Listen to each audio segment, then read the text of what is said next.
रीवा जिले के प्रभारी मंत्री की बैठक में सिमरिया से कांग्रेस के विधायक अभय मिश्रा को नो एंट्री कर दी गई।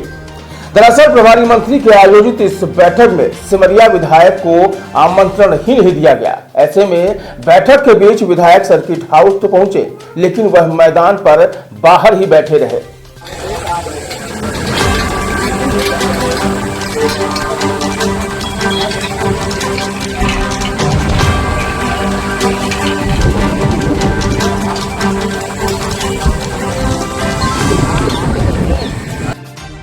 राजनिवास में बाहर बैठे।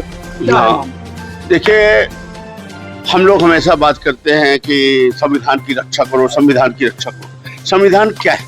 संविधान ये ने ही अधिकार दिया कि किसी गरीब के साथ अत्याचार हो तो उसे पुलिस थाने जाने का अधिकार। संविधान ने अधिकार दिया है कि मत के माध्यम से अपने जनप्रतिनिधि का निर्वाचित करो, क्योंकि पूरी जनता एक साथ नहीं बोल सकती। वो एक जनप्रतिनिधि सरकार में हिस्सेदार होगा। उसी में व्यवस्था है कि एक पक्ष होगा, वो विपक्ष होगा। शासकीय कार्यक्रमों में पक्ष और विपक्ष दोनों का सम्मिलन। ये जरूरी नहीं को हमारी बात माने, अगर उनका बहुमत है तो हमारी बात को काट सकते हैं, लेकिन संविधान को हनन नहीं कर सकते कि हम अपनी मनमर्जी चलाएं। जो जैसे फाउल खेलना टेबल के नीचे चलेगा, ओपन फाउल नहीं चलेगा। ओपन प्लेटफॉर्म पे मनमर्जी करना, चूंकि ये स्थानांतरण नीति जो है ये शासकीय शासन ने खोला है, मध्य प्रदेश सरकार का है, किसी पार्टी का नहीं। तो अगर मध्य प्रदेश सरकार की स्थानांतरण नीति है तो उसमें जो भी जिले के विधायक, हमारे प्रभारी मंत्री महोदय जी क्या सिमरिया के विधायक नहीं है? वो प्रभारी मंत्री नहीं है क्या? सिमरिया की जनता इनको अपना प्रभारी मंत्री ना माने? जब सिमरिया की जनता के भी यदि ये प्रभारी मंत्री हैं तो सिमरिया की जनता का प्रतिनिधित्व कौन करेगा? मैंने कल कलेक्टर वो जब और साथियों को, विधायक साथियों को आया और मुझे बुलावा नहीं आया, तो मैंने कलेक्टर महोदया से पूछा, तो काफी डिस्कस के बाद 2-3 राउंड बात करने के बाद उन्होंने कहा कि भाई जैसा ऊपर का आदेश हो आप जानिए, वो जाने। मतलब उनका एक तरह से सीधा तो नहीं पर प्रत्यक्ष रूप से ये कहना था कि इसमें मेरी कोई भूमिका नहीं है और जैसा कि ऊपर से निर्देश है वैसा मैं कर रहा हूँ। अभी हम आए इसी के लिए। प्रभारी मंत्री जी ने खुद बताया कि इसलिए हमारी मतलब पार्टी लाइन की बैठक है, कोर कमेटी की बैठक है। मेरा उनसे ये कहना था कि कोर कमेटी की बैठक है तो फिर ये जो स्थानांतरण नीति है, क्या ये केवल कोर कमेटी और भारतीय जनता पार्टी के लोगों के लिए ही? और अगर है तो आप करिए, कोई दिक्कत नहीं। विपक्ष के लिए क्या प्लेटफॉर्म? हम कांग्रेस पार्टी से तो हम अपने सिमरिया की बात कहा रखते, तो बोले ऐसा कोई प्लेटफॉर्म नहीं। मतलब एक तरह से ये हो गया कि सिमरिया के लोग इस पूरी व्यवस्था से वंचित है। ये स्थानांतरण नीति, ये प्रभारी मंत्री महोदय जी के द्वारा जो जिले में ये क्रियान्वयन है, इसमें सिमरिया या कांग्रेस का जहां विधायक है वो बाहर है।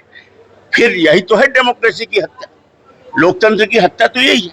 मैंने ये पत्र लिखा, इसमें ये व्हाट्सएप है जिसमें एसडीएम महोदय ने उनके सामने स्वीकार भी किया कि हाँ। तो उन्होंने पूछा कि आपको किसने निर्देश दिया, तो उन्होंने कहा ऊपर से था, मतलब जिला प्रशासन ने दिया होगा। एसडीएम ने खुद स्वीकार किया कि हाँ इनको न देने और बाकी को देने का लिए था। हमारा ये कहना है कि लोकतंत्र का स्तर हम बहुत गिराते जा रहे हैं, बहुत ही घटिया स्तर पर हम उतरते जा रहे हैं। तो एक ये बात है। दूसरी बात ये, हमने जो पत्र दिया है माननीय प्रभारी मंत्री जी को, ये ले लीजिए आप लोग, इसको देख लीजिए, पकड़ लीजिए। और कल मैंने कलेक्टर महोदया को भी ये पत्र लिखा था, व्हाट्सएप किया था, ताकि ये ना कह पाए मैं सबसे बड़ी बात, मेरे क्षेत्र की जनता जनार्दन न कह पाए कि हमारा विधायक लल्लू है, घर बैठा है, कुछ नहीं कर रहा है। हमारी क्षेत्र की जनता ये जान रही है कि हिटलर शाही, ये नाजी शाही जो भारत में शुरू हो गई है, सत्ता के नाम पर वोट के द्वारा पद पा करके तानाशाही का जो वातावरण, तो ये भले कर रहे हैं, भारतीय जनता पार्टी के लोग कर रहे हैं, लेकिन हमारे क्षेत्र की जनता कम से कम ये तो कहेगी कि हमारा विधायक विपक्ष का है पर अपनी ओर से कोई कमी नहीं कर रहा, जो उसका प्रयास है वो कर रहे हैं। पूरे क्षेत्र में हाहाकार मचा है। 15 दिन से वसूली अभियान चालू है। तमाम लोग, हर सेक्रेटरी, सरपंच सब चिल्लाहट मारे हैं कि यहाँ पर मतलब ट्रांसफर की नीति के नाम पर लूटपाट है।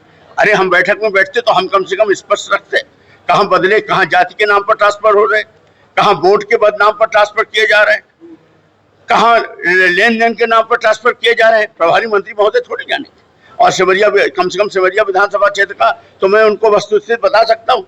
मैं प्लेटफॉर्म में बैठता तो मैं बताता। और चलो आप अपना दल का अलग कर लो, कांग्रेस पार्टी या अन्य दल का कब लेना है? आपने भाई खुद बोला कि लेटर पैड में आप नहीं दे सकते, मैं नहीं लूंगा। लेटर पैड पे आप नहीं ले सकते, आपको बैठक में नहीं बुलाया जा सकता, आपको अलग से कोई व्यवस्था नहीं, कोई प्लेटफॉर्म नहीं है। तो ये तो फिर एक तरह से हमें नहीं लगता कि चाइना और इसमें कोई अंतर। पाकिस्तान चाइना में जिस तरह का रूल है वही रूल हो गया ना यहाँ। फिर विपक्ष का क्या मतलब? फिर क्यों लोग उसमें शपथ लेते हो गए बिना राग द्वेष जाति पात दल बदल के ऊपर हम उसका रक्षा करेंगे, वे शपथ नहीं लेते। सब एकदम से झूठा है। इस तरह से क्रियान्वयन चल रहा है और यहाँ पर लोकल जो अपने आप को बड़ा नेता मानते हैं उनके सारे में अगर काम हो रहा तो फिर मतलब क्या निकला? विधायक ने कोर इसे प्रशासनिक बैठक बताते हुए विपक्षी दल के विधायक को न बुलाने पर लोकतंत्र की हत्या करने का आरोप लगाया। तो वहीं प्रभारी मंत्री ने खुद आयोजित बैठक को भाजपा की कोर कमेटी की बैठक होना बताया है। दरअसल आज रीवा में तय कार्यक्रम के मुताबिक प्रभारी मंत्री प्रहलाद पटेल का आगमन हुआ। प्रभारी मंत्री के आगमन पर सर्किट हाउस में बैठक का आयोजन भी किया गया, जिस दौरान प्रभारी मंत्री ने सांसद और सभी विधायकों के साथ साथ प्रशासनिक अधिकारियों के साथ कई महत्वपूर्ण विषयों पर चर्चा भी की। हालांकि इस बैठक के दौरान कांग्रेस विधायक अभय मिश्रा सर्किट हाउस के बैठक हॉल से बाहर नजर आए, जिस दौरान उन्होंने बैठक में न बुलाने का आरोप लगाया। विधायक अभय मिश्रा ने कहा कि आज की बैठक मध्य प्रदेश शासन के स्थानांतरण नीति के क्रियान्वयन को लेकर प्रभारी मंत्री द्वारा सर्किट हाउस में जिले के सांसद विधायकों के साथ ली गई है, लेकिन इस बैठक में उन्हें आमंत्रित नहीं किया गया। फिलहाल विधायक ने इस संबंध में प्रभारी मंत्री को शिकायत पत्र भी दिया, जिसमें उन्होंने बैठक में न बुलाकर सिमरिया विधानसभा की जनता जनार्दन का अपमान करने और लोकतंत्र की हत्या करने का आरोप लगाया। वहीं बैठक के खत्म होने के बाद जब प्रभारी मंत्री से मीडिया ने इस संबंध में सवाल किया तो उन्होंने आयोजित बैठक को भाजपा की कोर कमेटी की बैठक होना बताया। प्रभारी मंत्री ने कहा कि आज भाजपा के कोर कमेटी की बैठक और अलग से एक प्रशासनिक बैठक की गई, जिसे लेकर कांग्रेस विधायक को लगा कि यह एक ऑफिशियल बैठक है, जबकि ऐसा नहीं है। मुद्दों को लेकर हुई आज Bharatiya Janata party core committee की बैठक और एक अलग से प्रशासनिक बैठक प्रभारी मंत्री के नाते एक गाइडलाइन जो आई है उस गाइडलाइन के बारे में अधिकारियों के रेशो कितने हैं और कोर कमेटी की बैठक यदि किसी को कुछ कहना है तो वो थ्रू प्रभारी मंत्री का है। जैसे कांग्रेस के विधायक है, उनको भी लगता था कि साथ ऑफिशियल बैठक है, तो ऑफिशियल बैठक नहीं है। उनको भी कोई सुझाव होंगे तो वो थ्रू प्रभारी मंत्री देंगे, सीधे कलेक्टर को ना दें। आपकी मुलाकात लंबे समय बाद उमा भारती के साथ हुई और वो तस्वीरें बहुत वायरल हुई और उस समय वायरल हुई जब उमा भारती ने विजय शाह के निलंबित करने की बात कही। जय हिंद, जयराम जी की वायरल वीडियो बहुत वायरल हो रहे हैं तमाम सिंदूर को लेकर जो अभियान। सिंदूर के बारे में सिर्फ हम सबको एक ही नारा, जय हिंद।